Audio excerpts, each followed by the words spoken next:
اعلان ہے ہمارے بیچ میں اہل بیت کے ماننے کا کہ آپ کی محبت کا نام ہے کھانا پینا بھوک، لیکن جب محبت کی منزل میں آئے اور بھوک لگ جائے تو اس بھوک کو ان کی محبت پہ قربان کر دو۔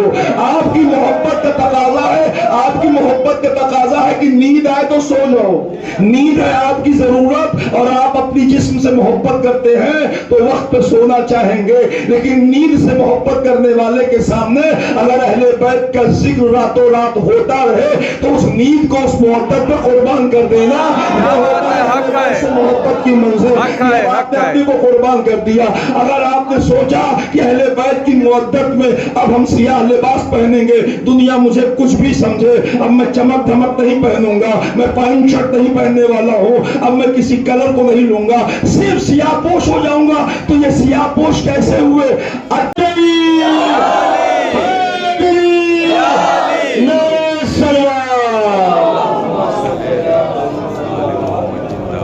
یہ میرا مولا حسین اہل بیت کے کو مرکزی فرد جو آج تمام اہل بیت کے ذکر اور تعارف کا سبب بنے ہوئے۔ میں کوئی اختلافی گفتگو کرنے کا عادی کبھی نہیں رہا، 20 سال تو ہو ہی گیا ہوگا واسا کی سرزمین پر بولتے ہوئے، نہ آج تک کسی نے مجھ سے کہا کچھ کہ آپ نے کیوں پڑھا، نہ میں نے ایسا پڑھا کہ کوئی کہے۔ اس کی ضرورت ہی نہیں ہے، حسین کھلی ہوئی کتاب ہے، اس میں اختلاف کی کوئی مسئلہ ہی نہیں ہے کہ آپ سوچتے کہ دن نکلا ہوا ہے، سورج نکلا ہوا ہے اور آپ لوگوں کے بیچ میں کہتے ہیں کہ دن ہے، اس میں کون اعتراض کرے گا؟ دن تو ہی ہے۔ ویسے دن کے اجالے کی طرح حسین آفتاب امامت پہ ٹپک رہا ہے، چمک رہا ہے، اسے کوئی کچھ کہہ نہیں پائے گا، آپ کہتے رہیے کرتے رہیے۔ تو یہ ہو گیا آپ کا تعزیہ، وہ ہو گیا آپ کا جلوس، یہ ہو گیا آپ کا علم، آپ کی پہچان، یہ ہے کربلا۔ اب ظاہر ہے کہ کس طرح حسین نے یزیدیت کو کربلا کی سرزمین پہ کچلا ہے، کل اشارت میں نے عرض کیا، کچل دیا۔ اتنے بزدل شام کے سپاہی کہ 72 کو دیکھ کے گھبرائے ہوئے تھے۔ یہ 72 سے گھبرائی کیوں بھائی؟ آپ کے پاس 30,000 1 لاکھ 9 لاکھ سپاہی ہیں، سب ٹوٹ پڑے، مار لو، ختم ہو جائے بات۔ کیوں گھبرائے ہوئے تھے؟ اس لیے کہ سب کے سب حسین جیسے پیکر حق کے قدموں سے لپٹ کر حق کی بنیاد پر کردار کی بلندی لیے ہوئے، اور ہمیشہ حق سے لاکھوں میں باطل ہو تو ڈرتا ہے۔ کیوں؟ اللہ نے کہا ہے جعل حق ذاق الباطل ان الباطل کان زہوقا، سورہ بنی اسرائیل کی 80 اور 81ویں آیت مبارکہ۔